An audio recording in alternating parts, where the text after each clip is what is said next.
ரெய்னாதபுரம் sir. இது வீடெல்லாம் போய்க்குது, படுத்துக்க முடியாது. இன்னும் மழை வந்தால் மொத்தமே இது பொத்தலும் தண்ணி அப்படியே ஒய்க்குது. அது மாதிரி இறங்கும்போது நான் எப்படி இருக்கிறது இது என்னன்னு தெரில சார். எங்களுக்கு வீடு இல்லை, 2 குடும்பங்க இது. எங்கள் பையனுக்கு அங்கே வீடு கொடுத்தோம், 2 பட்ட பசங்களை வச்சுக்கினுக்கிறேன்.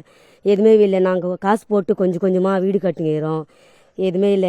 எங்கள் வீட்டுக்காரர் ஊனம் ஓட்டுறவரும் எங்களுக்கு வீடு வேணும். வசதி இல்லை, எந்த வசதி இல்லை.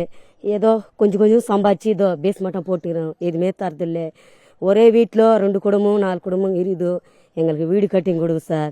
நீங்கள் கட்டி கொடுத்தா தான் எங்களுக்கு போய்க்க முடியும். இந்த பசங்களை வச்சுக்க நாங்கள் என்ன பண்ணுறதோ.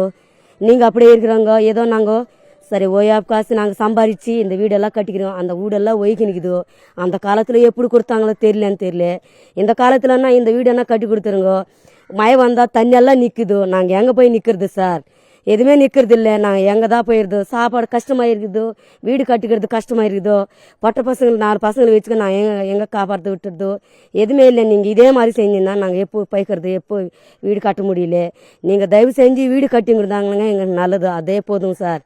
எப்போ கட்டி போடுறது தெரியல. கொஞ்சம் கொஞ்சமாக போட்டு கட்டி நிற்கிறோம். இதுக்கு மேலேன்னா எங்களுக்கு கட்டி கொடுத்தாங்கன்னா நல்லது சார்.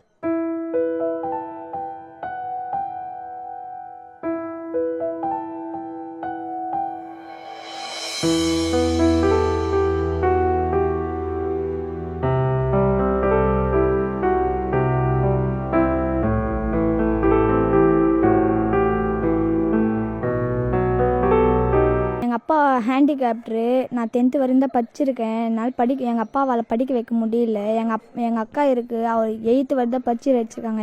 எங்கள் அப்பா கல்யாணம் ஆயிடுச்சு. எங்கள் அக்காவுக்கு எங்களுக்கு வீடு தான் இல்லை. இப்போது எனக்கு வீடு தான் எங்களுக்கு முக்கியமாக வேணும். வீடு தான் எங்கள் ரொம்ப டேஞ்சராக இருக்குது. பக்கத்து வீட்டில் தான் நாங்கள் இருக்கோம். வீடு தான் எங்களுக்கு வேணும். இந்த அரசாங்கம் தான் எங்களுக்கு உதவி செய்யணும். எங்களுக்கு வீடு கற்று தந்தால் போதும். எங்களுக்கு வீடு தான் பாருங்கள், கொஞ்சம் பாருங்கள் வீடு எப்படி இருக்குன்னு சொல்லிட்டு.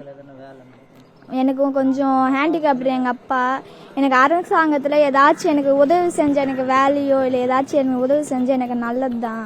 நான் வீட்டில் தான் இருக்கேன். எங்கள் அப்பாவால் என்னால் எங்கேயும் போக முடியல. எங்கள் அப்பாவுக்கு நான் இது பண்ணுறது எனக்கு இதுவாக இருக்குது.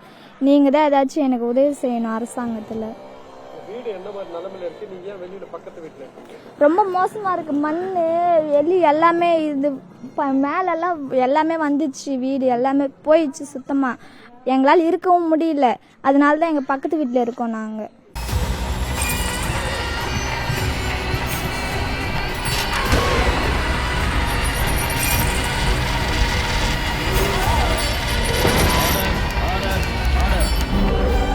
நிகழ்தகவு குற்றங்களின் மறுபரிமாணம். நாள்தோறும் இரவு 10 மணிக்கு இணைந்திருங்கள் நமது நியூஸ் தமிழ் தொலைக்காட்சியோடு.